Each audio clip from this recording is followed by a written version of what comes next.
Hi, I'm Ron Paulk with Paulk Images, and this is my take on the Carry Speed Strap, the FS Pro. Our cameras are these larger, heavier bodies, and a lot of our lenses are these heavier, longer lenses.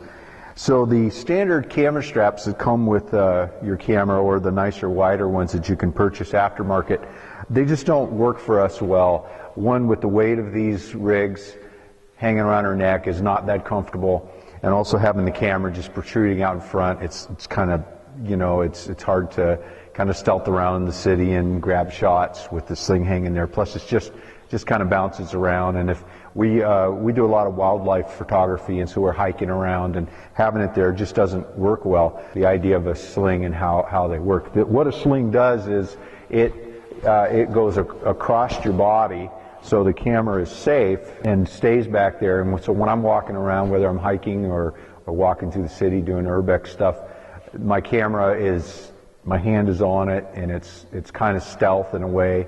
And then when I'm ready to shoot, I just pull it up and make the shot, and then just drop it back down. So that's the idea of a Sling, and it's really the only viable option for both my wife and I. The original strap that I had that I enjoyed a lot had one major flaw, and that was when I wanted to put it on a tripod, the connector was in the tripod socket on the camera, and I would have to remove that. So it wasn't a matter of unclicking the strap. That was easy to do. It was having to take the connection point with the bail off, and then I could mount it on my tripod.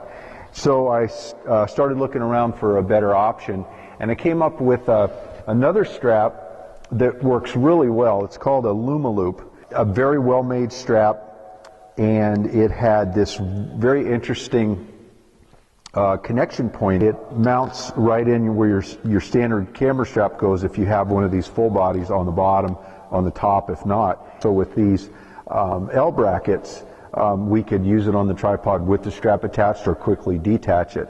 Additionally, we were able to buy multiple of the female side of these and put them on the rest of our equipment. So with my wife's strap or my strap, we could grab whichever camera and just plug it in and go.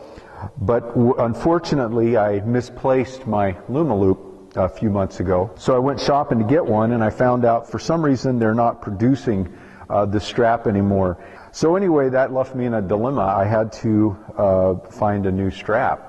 So I went on YouTube, and I appreciate all the guys that make the YouTube videos and talk about products. It helps me make decisions. But what I came up with was this Carry Speed. What first led me to it was they had this plate that has an arc Swiss mount, so it will go right on any tripod with an arc Swiss type mount. We use Really Right stuff, and they fit on those quite well. Another thing I liked was this the connection point.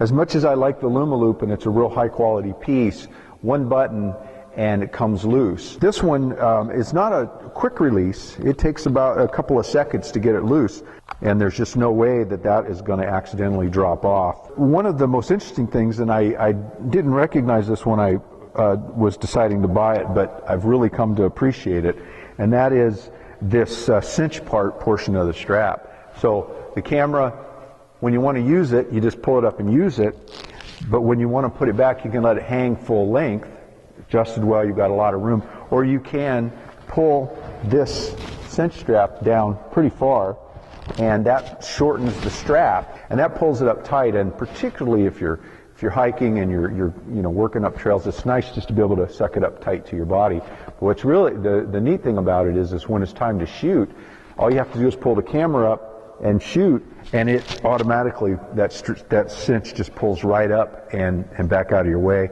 And then when you want to put it down, you can again either just drop it and leave it full length, and you can see it hangs down pretty far. There's a lot of room there, but just by pulling it up, I can cinch it up. And if you're really in a tight situation, you want to take a little extra effort, you can pull it all the way around until it runs out of space and really suck it up in there tight. You can see it stays back there nice. With this strap, I can leave the strap on, clip it down, and I'm ready to go. I can shoot like this with the safety of having the strap on, or I can undo it, and which I do most of the time, and just let the strap hang on my body, and when I'm done using it, I just put it back on. The dilemma is that I use an L bracket from Really Right Stuff that's custom made for each of my cameras, and that allows me to mount the camera in the landscape mode or flip it over and put it in the portrait mode without using the ball to flip the camera over to the side. And if you do any panoramas, you know that there's a nodal point and you need to be centered on your point of rotation. There's a back and forth as well, but you have to start by having the camera centered on your pivot point. So I wanted to have the best of both worlds. I wanted this really nice strap, and again, it has a very nice, this is the larger, they offer a smaller shoulder pad. With the weight of the camera, I like the wider one. It's also neoprene, very well made, and it's got a nice grippy back on it so that it stays in place pretty well. And this is a slippery jacket, and even with this, if I've got a t-shirt on, it doesn't move at all. So what I did was I made a modification, and that's what I'm going to show you here. Is I pretty much abandoned their plate. Now they have a number of different plates. This one I believe is their F1, and it's the one that comes with the FS Pro. So again, it has the mount on it. It also has 6 holes that replicate a standard tripod socket. So if you do find yourself with, say, a monopod without a head, so you just want to spin it on, you have sockets without having to remove this. And also the connection point, the ball, flips up out of your way. But that being said, I abandoned the plate and went back to my L bracket and made a modification to that to accept this post. I just took it off, and I took my Really Right Stuff bracket and I drilled a hole and threaded it with quarter 20, which is a standard tripod socket and what this thread is, and just mounted it directly. Now I've been using it this way, and I took it all back apart to do this video. So when I do the final attachment of this, I'll redo it with Loctite. But even without Loctite, it's pretty tight. You can take a standard, I believe 5mm Allen wrench, and there's a hole in it, and you can just slip it in there and give it a nice crank down. There's also a slot for a flathead screwdriver if you want to do it that way. So the way I finished it up here is the ball, the connection point, is directly screwed into my L bracket on the bottom.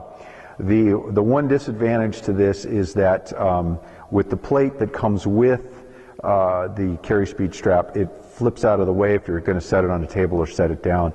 This way it's kind of rigid off the bottom, but it's pretty smooth, and the camera is heavy in metal anyway, so I need to be careful if I'm setting it on a table or somewhere not to scuff up the furniture. So this doesn't really bother me that it's sticking out. Now originally I drilled a hole and tapped in the front and had the post sticking straight out, and then it's completely out of the way.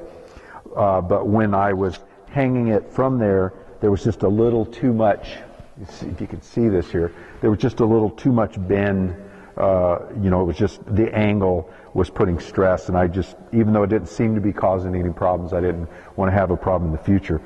Tighten down like that, it's not going anywhere, and it has full mobility, and then I can just drop it down and cinch it up, and I'm ready to go. And again, this is the longest lens, and it's going to move around the most. And then when I'm ready to put it on, ready to shoot it, it's up and ready to go. And if I want to put it on the tripod, I have full use of my L bracket.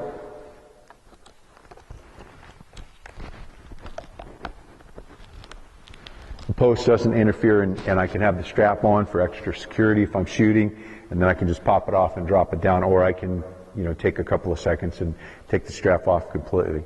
Now, I'm showing this example with this long lens because I wanted to show you how well it handled the weight, and I shoot with this one a lot. Obviously, all of my bigger lenses that have a tripod collar, I have a tripod mount on them, and the advantage to that one, of course, is when I'm working this way and I can also adjust for my nodal point with that, and then I can just rotate the camera. So that's normally how I'd use this lens, but most of my lenses don't have a tripod collar, so I need to be able to use the L bracket. So again, I'm finding a lot of success with this. I can't believe that I'm the only guy out there with an L bracket and want to be able to go from shooting handheld to going right to the tripod and then back to handheld without having to go through, you know, the hassle of removing things. So this is completely flexible and it's working out quite well. So again, I'm Ron Paulk, and this is my take on the FS Pro from Carry Speed. I hope this helps. Have a great day.